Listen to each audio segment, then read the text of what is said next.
কাজী নজরুল ইসলাম কত সালে মৃত্যুবরণ করে? 1976 সালে। চিরকালের ব্যাসবাক্য চিরকাল ব্যাপিয়া সুখী। রপ্তানি কোন ধরনের শব্দ? ফার্সি শব্দ। চৌচির উপন্যাসের লেখককে? আবুল ফজল। কোন দেশটি ইউরোপীয় ইউনিয়নভুক্ত নয়? যুক্তরাজ্য। অতসী মামি কোন ধরনের রচনা? এটি ছোট গল্প। ভারত ও শ্রীলঙ্কার মধ্যে বিভক্তকারী সংকীর্ণ জলরাশি কী নামে পরিচিত? এটি পক প্রণালী নামে পরিচিত। ভারত ও শ্রীলঙ্কার মধ্যে বিভক্তকারী সংকীর্ণ জলরাশি পক প্রণালী নামে পরিচিত। বেল বা গাঠ থেকে পাততন্তুর মিশ্রণ তৈরিকে বলা হয় ব্যাচিং। অন্যান্য শব্দে কয়টি অক্ষর রয়েছে? 3টি। অন্যান্য শব্দে অক্ষর রয়েছে 3টি। নোবেল শান্তি প্রদান করা হয় নরওয়ের অসলো থেকে। নোবেল শান্তি পুরস্কার প্রদান করা হয় নরওয়ের অসলো থেকে।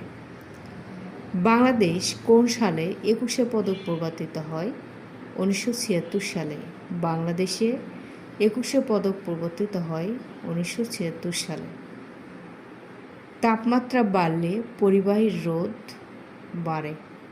তাপমাত্রা বাড়লে পরিবাহীর রোধ বাড়ে। 2020 সালে আইনের শাসন সূচকে শীর্ষস্থান অর্জনকারী দেশের নাম ডেনমার্ক। 2020 সালে আইনের শাসন সূচকে শীর্ষস্থান অর্জনকারী দেশের নাম হলো ডেনমার্ক। বাংলাদেশের প্রধান আইন কর্মকর্তা অ্যাটর্নি জেনারেল। ট্রান্সপারেন্সি ইন্টারন্যাশনালের প্রধান কার্যালয় জার্মানি। সাধু ও চলিত ভাষার পার্থক্য রীতি মূলত সর্বনাম ও ক্রিয়াপদে। আনোয়ার পাশা মুক্তিযুদ্ধভিত্তিক উপন্যাস যেটি রাইফেল রুটি আওরাক। অর্ধতৎসম শব্দ হল কেষ্ট। কেষ্ট শব্দটি অর্ধতৎসম শব্দ।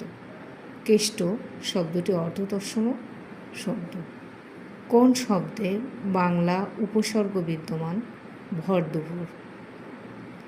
টেকসই উন্নয়নের লক্ষ্যমাত্রা অর্জনের সময়কাল 2016 থেকে 2030।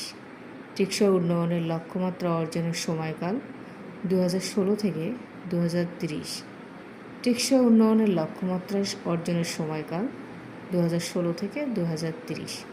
খেলাধুলা সংক্রান্ত আন্তর্জাতিক বিরোধ নিষ্পত্তির